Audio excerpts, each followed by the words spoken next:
Okay, now infections arising from mandibular teeth. Subperiosteal space infection. Subperiosteal space is the space of body of mandible. जैसे maxilla में palatal space थी, mandible में subperiosteal space है. Infection that erodes through the buccal cortical plate.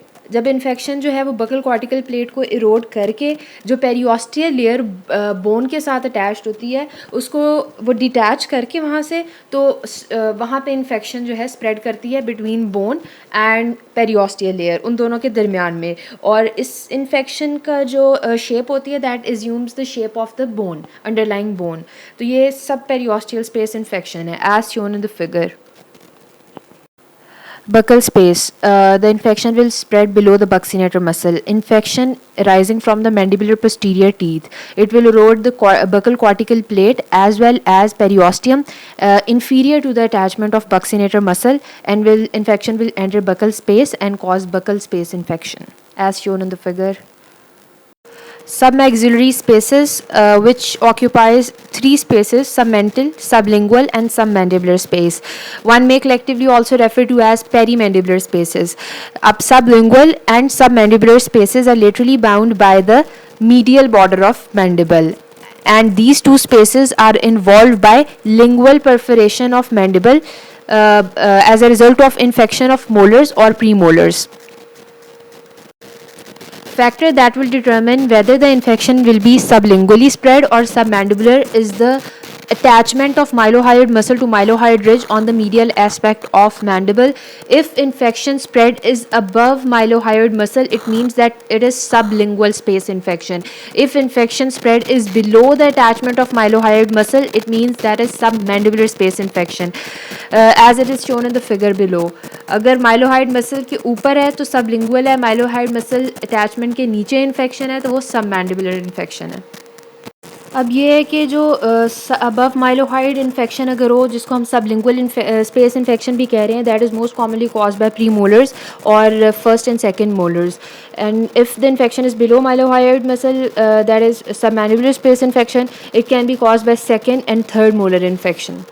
अगर अब हम इन दोनों spaces की बाउंड्रीज देखें, पहले जो लिखी हुई हैं वो सबलिंगुअल स्पेस की हैं कि oral mucosa and floor of mouth. देखो sublingual space is above mylohyoid muscle, तो इन्फीरियरली उसके माइलोहाइड मसल हो गया, उसके superiorly oral mucosa floor of mouth हो गया, उसके पोस्टीरियर बॉर्डर जो है उसका that communicates that opens into the submandibular space, ठीक है, और एक साइड पर उसके मैंडिबल है, medial border of mandible.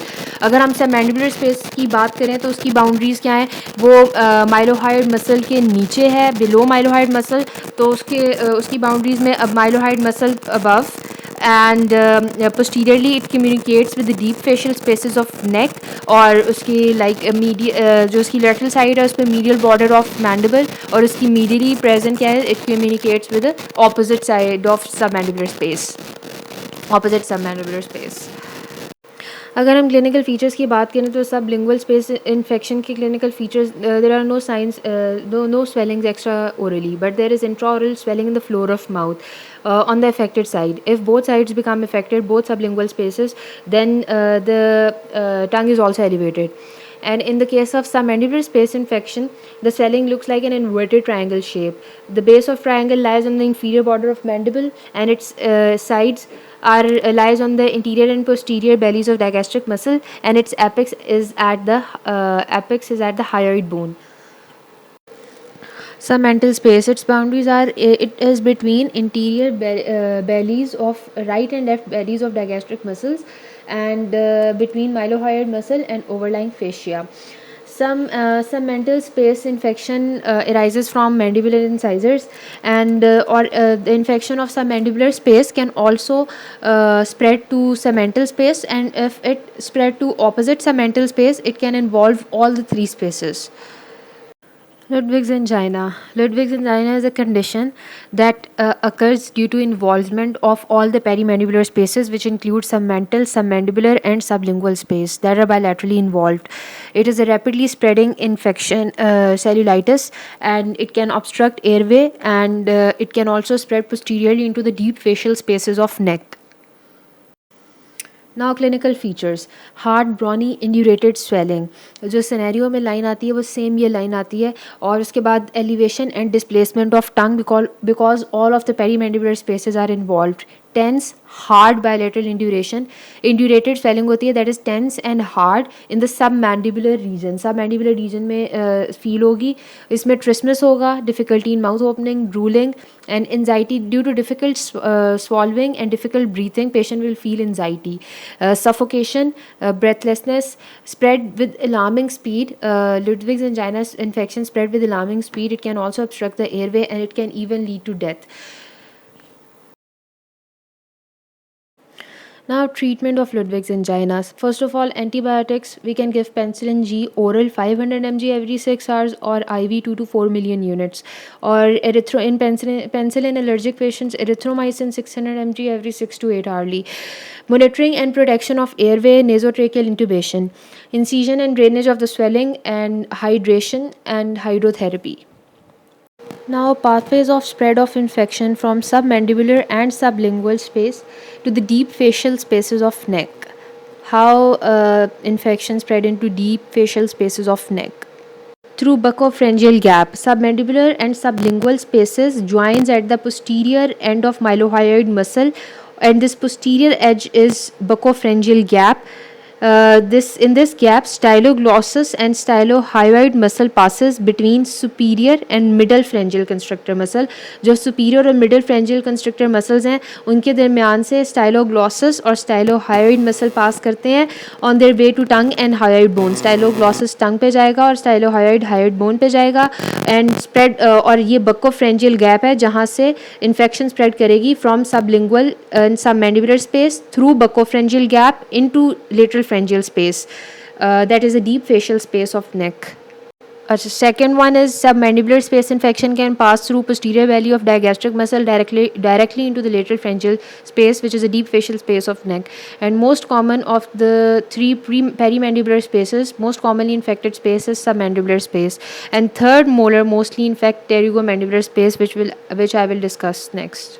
Now, mesenteric space, that is formed by splitting of investing layer of deep cervical fascia to surround the muscles of mastication.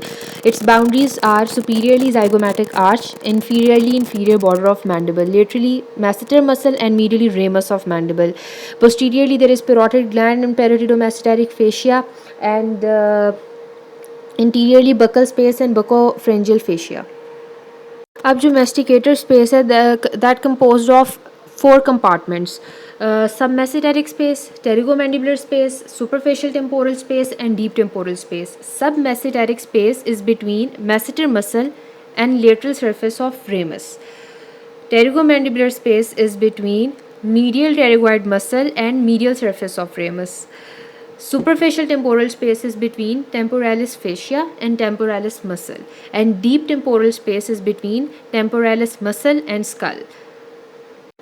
zygomatic arch जो है वो सबमेसेटेरिक स्पेस को सुपरफिशियल टेम्पोरल स्पेस से separate कर रही है, और lateral pterygoid muscle है जो वो टेरिगोमैंडिबुलर स्पेस को डीप टेम्पोरल स्पेस से सेपरेट कर रहा है. Infratemporal space, the inferior portion of deep temporal space, that is between lateral pterygoid muscle and infratemporal crest of sphenoid bone as shown in the figure, is infratemporal space. Infection complication can develop in this space following extraction of a non-infected tooth. It is very rare that infratemporal space is infected. Signs and symptoms do not appear immediately, and it is then confirmed by CT scan and MRI. Its clinical features are severe trismus, building of temporalis muscle, and swelling intraorally is in tuberosity region and extraorally at sigmoid notch. Next is submesenteric space. That submesenteric space infection commonly spread from buccal space. Soft tissue infection around third molar, that in the case of pericoronitis, and infected mandibular angle fracture. These conditions can lead to submesenteric space infection. Its clinical features are that masseter muscle is inflamed and swollen, and there are signs of trismus. Pterygomandibular space, that is site of administration of local anesthesia, and that is inferior alveolar nerve block. One of its most important signs is trismus with little or no swelling, and it gets infected by the spread of infection from infected third molar. Boundaries of pterygomandibular space is very important question from viva point of view. Medially, it is bounded by the medial pterygoid muscle. Laterally, it is bounded by the medial surface of ramus of mandible. Inferiorly, attachment of medial pterygoid muscle to mandible. Superiorly, lateral pterygoid muscle. Interiorly, pterygomandibular raphe, and posteriorly, deep lobe of parotid gland. On physical examination, there is swelling and erythema of tonsillar pillar on the affected side. This is a very important point for from viva point of view, and there is deviation of uvula on the opposite side.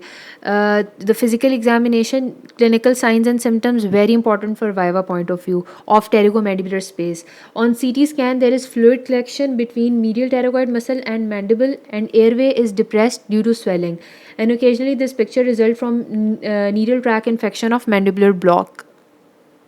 Superficial or deep temporal space. There is swelling in temporal region superior to the zygomatic arch and posterior to the lateral orbital rim. It gives an hourglass shaped appearance in frontal view.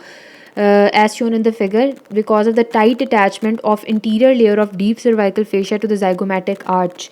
Swelling is not present over the zygomatic arch, but it is present above and below the zygomatic arch. So when either submesenteric space and temporal spaces are both infected. Spread of infection of mandibular teeth. Lower interior teeth can spread their infection into vestibular space, submental space, and sublingual space, and their drainage sites are intraoral or intracanal or submental. Lower premolars can spread infection to vestibular space, sublingual space, and buccal space, intraoral and extraoral drainage sites. Lower first molar can spread infection to buccal space and submandibular space. It can be drained intraorally or extraorally. Lower second molar can spread infection to buccal space and submandibular space, and it can be drained extraorally. Lower third molar can spread infection to submandibular space, submesenteric space, and pterygomandibular space. Pterygomandibular space वाला point important है for MCQs भी और viva भी. Or it can be drained intraorally and extraorally. Or lower first, second, and third molars are also UQs. Their spread of their infection. Okay, now deep facial spaces of neck, that includes lateral pharyngeal, retropharyngeal, prevertebral space, danger space. Not that important from prof point of view, लेकिन थोड़ा बहुत पता होना चाहिए. सबसे पहले deep cervical fascial space infection spread to mediastinum. Mandibular teeth infection can spread to submandibular और pterygomandibular spaces, from where it can directly spread to lateral pharyngeal space, and from lateral pharyngeal space into retropharyngeal space, and from there to mediastinum. And it can also pass from through carotid sheath to cranium. Okay, now lateral pharyngeal space. In the figure, purple one is lateral pharyngeal space. It is a conical shaped space. Base lies on petrous temporal bone and apex on hyoid bone. It has two compartments, anterior compartment and posterior compartments, that are separated by styloid process and its musculature. Contents of compartments of lateral pharyngeal space. There is a pre-styloid compartment and post-styloid. In pre-styloid, there is tonsillar fossa, medial pterygoid muscle, and in post-styloid muscle compartment, there is carotid sheath and cranial nerves, that is 9, 10, and 12. Clinical features: if anterior compartment is infected, then pain, dysphagia, trismus, fever and chills, swelling at angle of mandible, and medial bulging of pharyngeal wall, and systemic toxicity. And if posterior compartment is involved, trismus is uncommon, fever, swelling behind palatopharyngeal arch is missed during examination. It is often missed during examination, लेकिन एक ये clinical feature है कि swelling is behind palatopharyngeal arch, and medial bulging is not present in the case of involvement of posterior compartment, and systemic toxicity. Its treatment is incision and drainage, which can be extraoral, which can be intraoral. Retropharyngeal space, that is a yellow one in the figure. It begins at the base of skull and ends at C6 or T4 vertebra. Its contents are loose connective tissue and lymph nodes. Infection can rupture alar fascia posteriorly to enter into the danger space. That is from danger space into the prevertebral space and then mediastinitis, and can damage vital organs. Okay danger space figure में ये जो orange वाली है वो danger space है. Danger space is between alar fascia anteriorly and prevertebral fascia posteriorly. It extends from base of skull up to the diaphragm, continuous with posterior mediastinum that contains vital structures like esophagus, trachea, thoracic duct, arch of aorta, vena cava. That's why it is called danger space, क्योंकि वहाँ पे सारे vital organs हैं और वो damage हो सकते हैं, वो इन्फेक्ट हो सकते हैं. Erosion, it can also cause erosion of major vessels, lower airway, upper digestive tract, and it can also cause death of the patient. That's why it is called danger space. In the case of danger space infection, severe dyspnea, pain, widened mediastinum can occur, और इसकी treatment में हम thoracotomy करते हैं. Mediastinum is the space between lungs, और उसमें सारे vital organs होते हैं like heart, trachea, bronchi, esophagus, vagus nerve, phrenic nerve, aorta. ये सब कुछ उसके अंदर प्रेजेंट होता है. और अगर मीडियास्टिनम तक इन्फेक्शन चली जाए तो हार्ट, लंग्स कंप्रेस हो सकते हैं, न्यूरोलॉजिकल डिस्टर्बेंसेस हो सकती हैं, हार्ट रेट में रेस्पिरेशन रेट इफेक्ट हो सकता है, ईसोफेगस, ट्रेकिया, लंग्स रप्चर हो सकते हैं. और वो इन्फेक्शन जो है वो मीडियास्टिनम से आगे एब्डोमिनल कैविटी तक स्प्रेड कर सकती है, और फिर वो बहुत हाई मोर्टेलिटी रेट हो जाता है उसका. और अगर एब्डोमिन तक कर जाए स्प्रेड तो फिर हम ओपन थोरेसिक सर्जिकल ड्रेनेज करते हैं विद फॉलो अप एंड सीटी स्कैन्स. फिर एक प्री वर्टिब्रल स्पेस होती है जो रिट्रोफ्रेंजियल स्पेस के पीछे होती है जैसे फिगर में है, और इसकी वजह से सर्वाइकल वर्टिब्रा को ऑस्टियोमिलाइटिस हो सकता है. ये एक इसका क्लिनिकल फीचर है, वैसे इतनी इंपॉर्टेंट नहीं है ये वाली space. Necrotizing fasciitis. It is caused by flesh-eating bacteria. It is a rapidly spreading infection that spread through deep cervical fascia to platysma muscle. It actually is the thrombosis of blood vessels of platysma muscles that passes through platysma muscles, and it can cause necrosis of platysma, its overlying subcutaneous tissues and skin. In early signs, skin vesicles and dusky purple discoloration of the skin can occur due to ischemia. Purple discoloration occur and skin vesicles. Later signs of necrotizing fasciitis are frank necrosis and undermining of skin. Now its treatment high doses of broad spectrum antibiotics treat diabetes. It mostly occur in diabetic patients, so treat underlying diabetes, control diabetes honi chahiye. Correction of fluid or electrolyte imbalance and surgical debridement. Now, management of facial space infections. Overall management of facial space infections. First of all, we will discuss principles of management of infections. Determine the severity of infection by assessing history of onset, its progression, and physical examination of the area. Determine the size and character of swelling and any signs of trismus. Then evaluate the patient's host defense, its immune system, the diseases or medications that can compromise the patient's immune system. Then perform surgery, that is incision and drainage. Remove the cause of infection, drain pus, relieve pressure, secure airway, improve mouth opening, and remove the source of infection. ये सब कुछ आ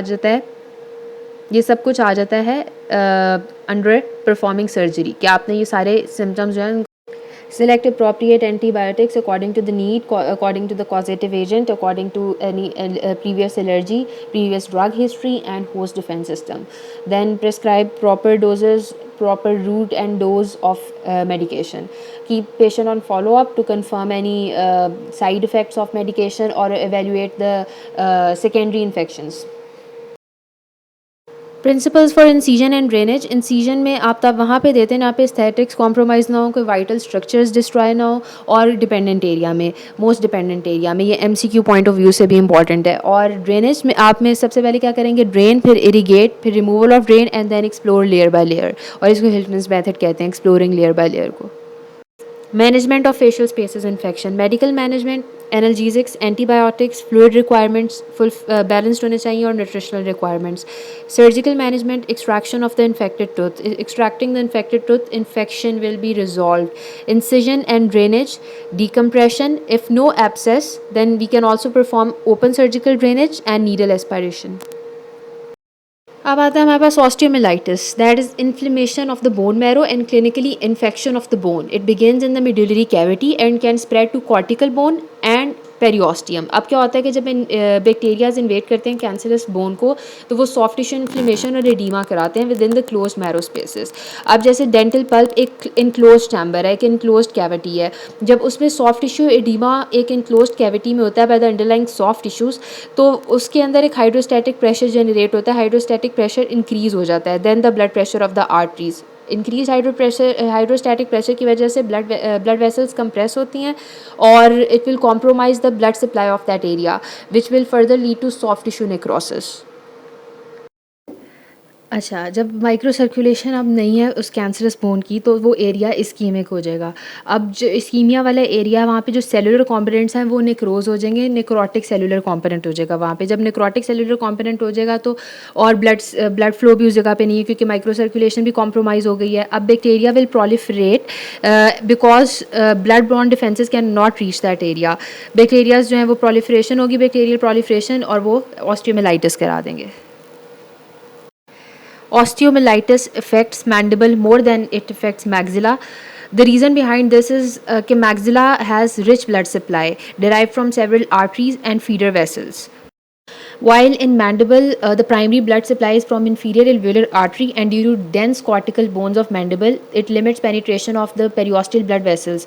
Therefore, mandibular bone is more prone to ischemia and more often infected than maxilla by osteomyelitis. Predisposing factors of osteomyelitis. The factors which can suppress host defense, like diabetes, alcoholism, IV drug abuse, malnutrition, and myeloproliferative diseases like leukemia, sickle cell disease, or chemo-treated patients. The bacteria involved in osteomyelitis are Streptococcus, Peptostreptococcus, Fusobacterium, and Provitella. Anaerobic negative, gram-negative rods, and anaerobic cocci. This is important from MCQ's point of view. Now, diagnosis of osteomyelitis: culture specimen from pus draining from the surface.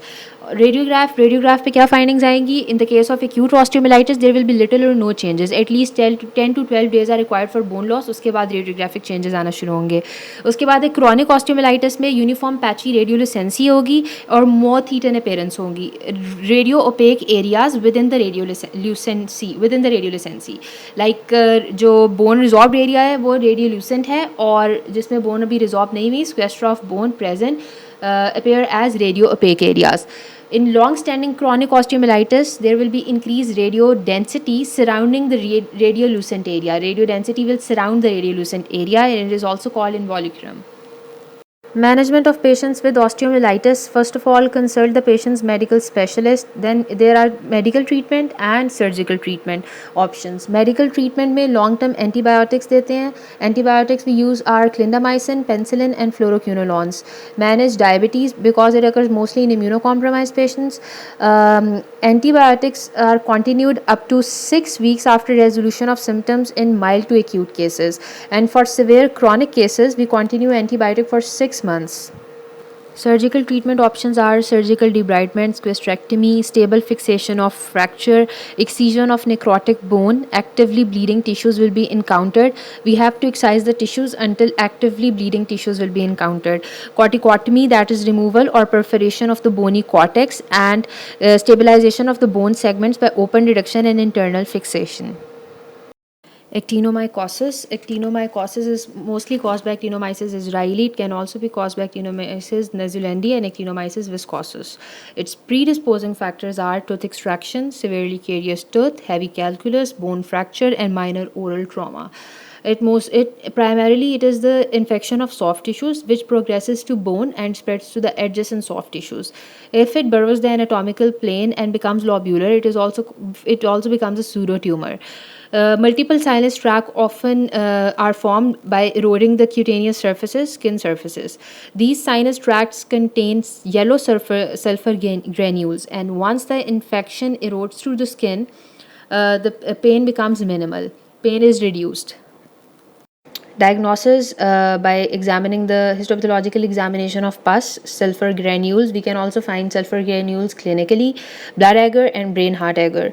The treatment of actinomycosis, antibiotic therapy, long term antibiotic therapy, in which we can give penicillin, doxycycline, and clindamycin. Incision and drainage, and excision of all the sinus tracts.